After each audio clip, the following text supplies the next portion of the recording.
राम राम दोस्तों। भारत माता की जय। जय हिंद की सेना। ये वक्त जो है हमारे देश पर और हम सभी देशवासियों पर, कठिन कहें या ख़ास कहें, नहीं समझ में आता है, क्योंकि वक्त की मांग भी यही थी।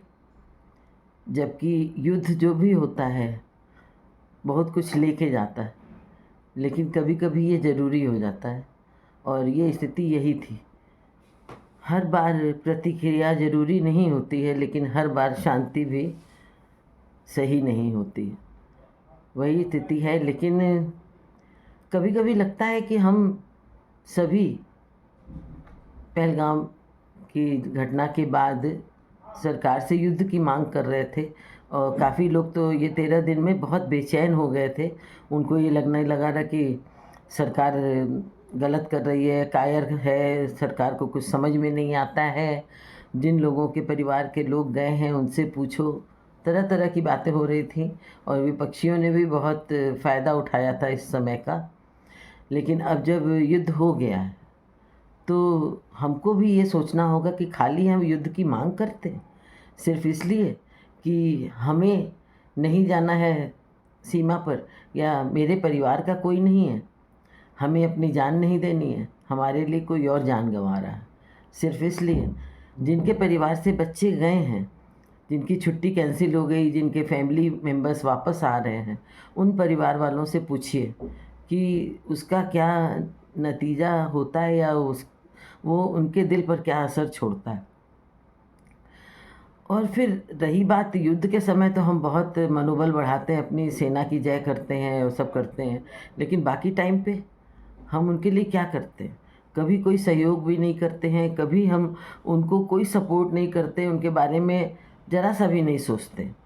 जो वीर गति को प्राप्त होते हैं उस समय हम बहुत श्रद्धांजलि देते हैं, उनके परिवार के लिए बहुत कुछ बोलते हैं, लेकिन फिर तब अपने अपने में मगन हो जाते हैं। उनका परिवार कभी कभी ही लोगों से सहयोग पा सकता है।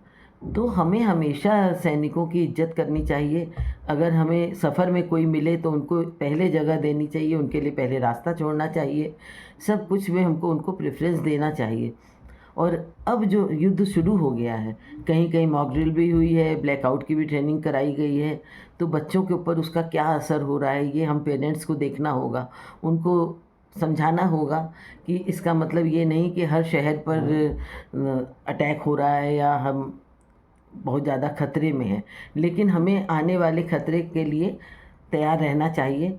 और समय वही है कि घर घर सैनिक है और जन जन हिंद की सेना है।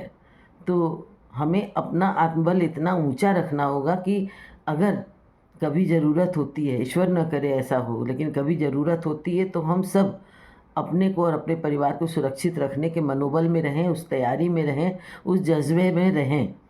और सीमा पर तो वो युद्ध लड़ रहे हैं, लेकिन जो देश के अंदर है उनसे कौन लड़ेगा? उनसे हमें और आपको लड़ना होगा।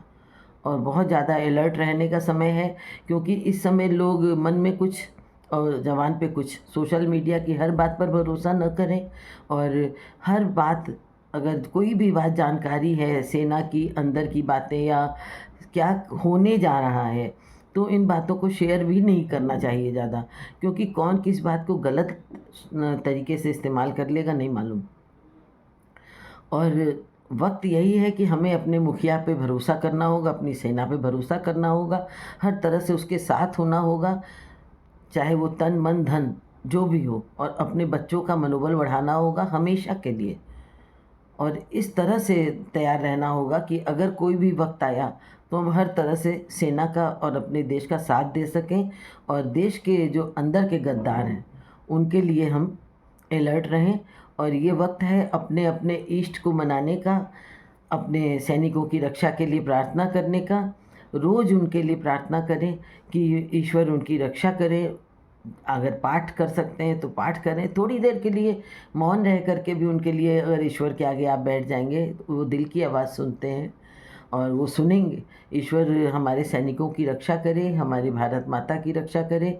और इधर में फिर पाकिस्तान ने हमला किया था, और वो जब भी करता है तो नागरिकों पर करता है, और हमारे यहाँ आतंकवादियों पर हमला किया जाता है। यही फ़र्क है, बेसिक फ़र्क यही है, और ये फ़र्क हमें याद रखना होगा। लेकिन ये फ़र्क बना के भी रखना होगा, लेकिन बहुत ज़्यादा लिबरल होना कहीं-कहीं कायरता की निशानी होती है। कभी-कभी हम महानता दिखाते-दिखाते कायर हो जाते हैं, वो नहीं होना चाहिए, क्योंकि एक लंबे जीवन से ज़्यादा एक बड़ी ज़िंदगी ज़रूरी है और अच्छी है। हमारे सैनिकों को कभी-कभी ऐसा होता है कि बहुत लंबा जीवन नहीं मिलता है, लेकिन वो जीवन ऐसा रहता है कि वो सैकड़ों साल लोग याद रखते हैं। तो ज़िंदगी वो अच्छी जो कुछ कर जाएँ हम अपने देश के लिए। तो यही हम कहना चाहेंगे कि हम उन चीज़ों की माँग करते हैं। मान लीजिए हमारे घर में अगर फ्रिज नहीं है, तो हम किसी से ठंडा पानी नहीं माँगेंगे, ये हमारा आत्मसम्मान है। लेकिन अगर फ्रिज है और ख़राब हो गया तो हम माँग सकते हैं। तो हम सैनिकों से कैसे बलिदान माँग लेते हैं? हम कभी देते हैं बलिदान? हम किस मुँह से कहते हैं कि युद्ध करो, युद्ध करो, युद्ध करो? इतनी तेज़ी में आ जाएँगे जैसे सारी देशभक्ति जो है उस समय अंदर उबल रही है। लेकिन उनसे पूछो जिनको पूरी तैयारी करनी रहती, पूरी शतरंज की बिसात बिछानी रहती है कि हमारे देश का कम से कम नुकसान हो, हमारे सैनिकों का कम से कम नुकसान हो।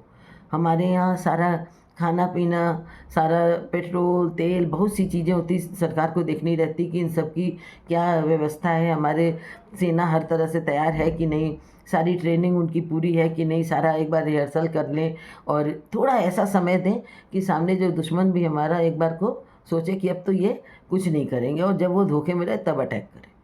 उतने दिन में लोग बेचैन हो जाते हैं, वो ये नहीं समझते हैं। देखिए, हम अक्सर ऐसा होता है कि हमारे पेरेंट्स के ऊपर हम भरोसा करते हैं, लेकिन सामने कोई जो है उनकी बुराई करता है, हम वो बर्दाश्त नहीं कर पाते क्योंकि हमें उन पर भरोसा है। तो आज हमारी सरकार ऐसी है कि जिस पर हमें भरोसा है, भरोसा होने की वजह से आप सोचिए कि जो वो सोच रहे होंगे वो सही सोच रहे होंगे, और वक़्त आने पर पता चलता है, और ये बहुत बड़ी ताकत है। तो बस ये है कि अब जो हो गया है शुरू वो ज़रूरी था, और सबको इंतज़ार भी था उसका। तो उसके लिए ईश्वर से प्रार्थना करें कि हमारे सैनिकों की रक्षा हो, और जो भी हो सब अच्छा हो। भारत माता की जय। जय जय। जय हिंद की सेना।